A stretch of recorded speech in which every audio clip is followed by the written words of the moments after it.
संजीव नाम का एक लड़का था जिसने नया नया रेडियो स्टेशन ज्वाइन किया था। वो वहाँ पे आरजे की नौकरी करने के लिए आया था। उसने कई कंपनियों में अप्लाई किया था, लेकिन किसी भी जगह से उसे पलटकर कॉल नहीं आया था। मगर इस कंपनी ने उसे सामने से नौकरी दी थी। इस बात से वो हैरान भी था और थोड़ा अजीब भी लग रहा था। माँ जल्दी करो ना, मुझे देर हो रही है। आज काम का पहला दिन है, मैं आज ही देर से नहीं जाना चाहता हूँ। संजीव बहुत ही जिंदा दिल लड़का था। वो अपनी माँ का बहुत ख्याल रखता था। दोनों शहर में अकेले रहते थे। संजीव जल्दी से अपने रेडियो स्टेशन पहुँच जाता है और अपने बॉस के कैबिन में जाता है। अरे आओ आओ संजीव, मैं तुम्हारा ही इंतजार कर रहा था। ये लो तुम्हारा अपॉइंटमेंट लेटर। तुम आज से ही काम शुरू कर सकते हो। थैंक यू सर, लेकिन मैं एक बात जानना चाहता था। आप मुझे ऐसे तुरंत नौकरी क्यों दे रहे हैं? मेरा मतलब है कि मेरा तो कोई इंटरव्यू भी नहीं हुआ। अरे इंटरव्यू की भला क्या जरूरत है? तुम होनहार हो और हम ये बात जानते हैं।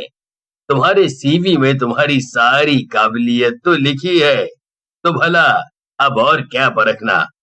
और रही बात काम की, तो वो तो हर कोई धीरे धीरे ही सीखता है ना। जी सर, ठीक कहा आपने। फिर संजीव का बॉस घंटी बजाकर एक चपरासी को अंदर बुलाता है। अच्छा सुनो संजीव, ये मोहन है। ये तुम्हें तुम्हारे काम करने की जगह दिखा देगा। इसके साथ चले जाओ। थोड़ी देर बाद दोनों रेडियो स्टेशन पहुंच जाते हैं। वो बहुत ही डरावना और सुनसान सा लग रहा था। अरे ये कैसी भूतिया सी बिल्डिंग है? यहाँ पर कोई आता जाता भी है या नहीं? दरअसल कुछ वक्त पहले यहाँ पर आग लग गई थी, इसीलिए इसकी हालत इतनी खराब हो गई है। वरना पहले तो ये भी एकदम चमकती हुई इमारत थी। अभी फिलहाल यहाँ पर आपके अलावा एक और आदमी रहेगा। धीरे धीरे इसमें रेनोवेशन का काम होगा, फिर ये अच्छी हो जाएगी। ये सब संजीव को बहुत अजीब लग रहा था, लेकिन अब वो कर भी क्या सकता था। वो चुपचाप उस आदमी के पीछे पीछे अंदर चला गया। लगता है कि यहाँ पर बहुत बड़ी आग लगी थी। जी, आपने सही कहा। वैसे आपको यहाँ डर तो नहीं लग रहा है ना? क्या? अरे नहीं नहीं, मैं किसी से नहीं डरता हूँ। फिर तो ठीक है, क्योंकि आपसे पहले भी एक लड़के को यहाँ नौकरी मिली थी, मगर वो तो डर के मारे भाग ही गया था। जब आप बहादुर हैं तो अच्छा है, आप यहाँ रुकेंगे तो कम से कम। चलिए मैं चलता हूँ। आपके साथ यहाँ जो एक और लड़का काम करेगा वो बस आता ही होगा। उसकी नाइट शिफ्ट है। जब वो आ जाए तो आप घर चले जाना।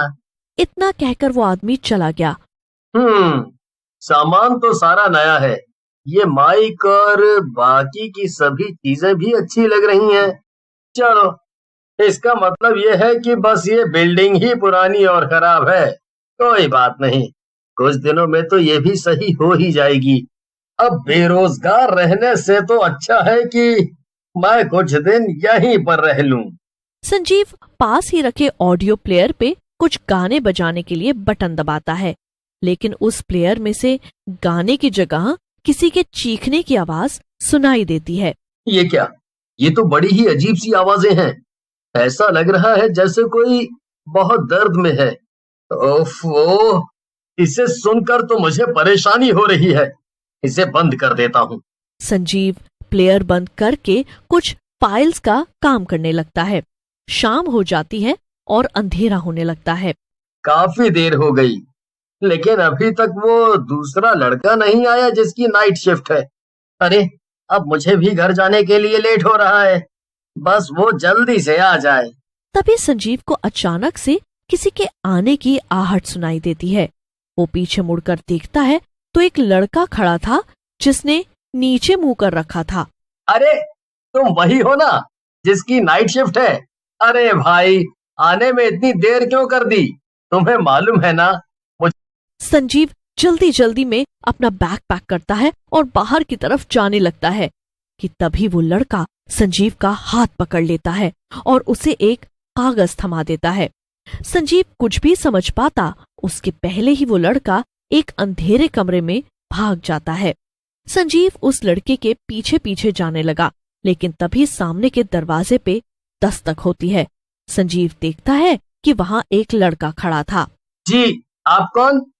अरे सर, मैं विमल हूँ। मेरी नाइट शिफ्ट है ना, माफ कीजिएगा। ट्रैफिक बहुत था, इसीलिए आने में जरा सी देरी हो गई। क्या? अरे भाई, ये तुम क्या कह रहे हो? अगर तुम अभी आए हो तो फिर वो कौन था? कौन सर? यहाँ पर बस हम दोनों की ही ड्यूटी है और कोई भी नहीं है। लगता है कि आप बहुत थक गए हैं। कल से मैं समय से आ जाऊंगा। हैं? अब आप घर जाकर आराम कर लीजिए। संजीव को कुछ समझ नहीं आ रहा था कि वो क्या कहे, इसलिए वो चुपचाप अपना बैग उठाकर घर चला जाता है।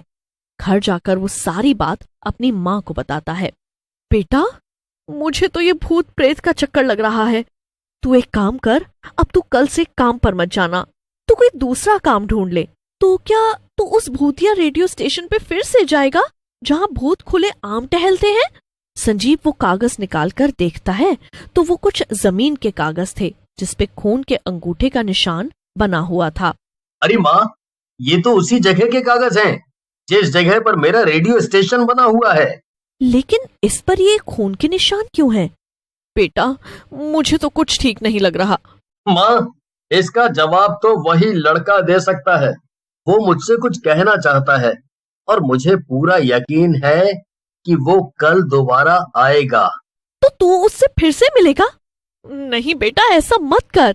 संजीव की माँ उसे समझाने की बहुत कोशिश करती है, लेकिन वो उनकी एक नहीं सुनता।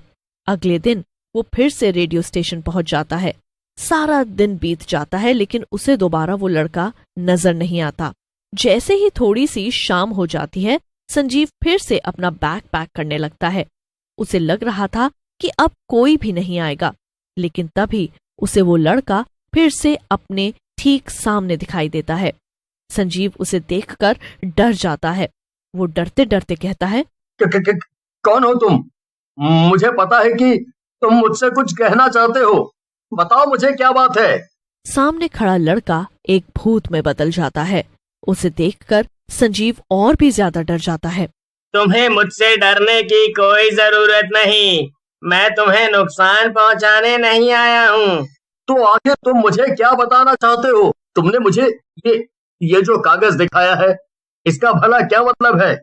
ये कागज ही मेरी मौत का कारण बने हैं और इन्हीं की वजह से मैं आज तक भटक रहा हूँ। मैं चाहता हूँ तुम मेरी मदद करो। मदद? कैसी मदद? मेरा इस दुनिया में कोई नहीं है।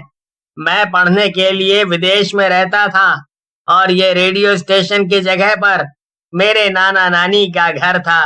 तुम्हारी कंपनी के लोगों को ये जमीन चाहिए थी, इसीलिए उन्होंने मेरे नाना नानी को डराया, धमकाया और जब वो तब भी नहीं माने तो उन्हें मार पीट कर उनसे जबरदस्ती कागज पर अंगूठा लगवा लिया।